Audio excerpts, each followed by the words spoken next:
சரி, நாளைக்கு எலெக்ஷன் அப்படின்னா உங்க சப்போர்ட் யாருக்கா இருக்கும்? தளபதிக்கு தான். விஜய் சார். இப்போ நான் வந்து டிவி கேக்கு தான் ஆக்சுவலி சப்போர்ட். டிவி கேக்கு தான் பண்ணலான்னு இருக்கேன். நாம் தமிழர் கட்சி தான் சார். Always DMK sir. ரெட்டலைக்கு தான் போடுவோம். கண்டிப்பா விஜய் அண்ணாக்கு தான். டிவி கேக்கு. நாளைக்கு எலெக்ஷன் ஆனா எங்க ஓட்டு இரட்டை இலைக்கு தான். ரெட்டை இலைக்கு. டிவி கேக்கு போடலான்னு இருக்கேன். கோர்ஸ் டிவிக்கு விஜய் சார். ஆனால் என் ஓட்டு டிவிக்கே தான் இருக்கு.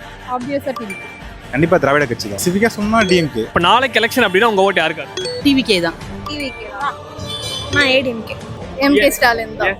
கலைஞருக்கு தான். கண்டிப்பா முக ஸ்டாலினுக்கு தான் இருக்கும். திமுக கூட்டணி கட்சிகளுக்கு தான் என்னோட ஆதரவு இருக்கும். கண்டிப்பா விஜய்க்கு இந்த வாட்டி சான்ஸ் கொடுக்கலாம். விஜய்க்கு தான். கண்டிப்பா விஜய்க்கு தான். தளபதி தான். டிவிக்கு. தளபதி தானே. கோர்ஸ் விஜய் சார் தான். விஜய்க்கு. என்னோட ஓட்டு தளபதி. விஜய்க்கு தான். தளபதி. 2026 சட்டமன்ற தேர்தலில் நடிகரும் தாவேக தலைவருமான விஜய் அவர்கள் வென்று தமிழ்நாட்டின் முதலமைச்சராக ஆகியிருக்கிறார். 2006 விஜயகாந்த் அவர்கள் எப்படி எதிர்க்கட்சி தலைவராக நின்றாரோ அதற்கு அதிகப்படியாகவே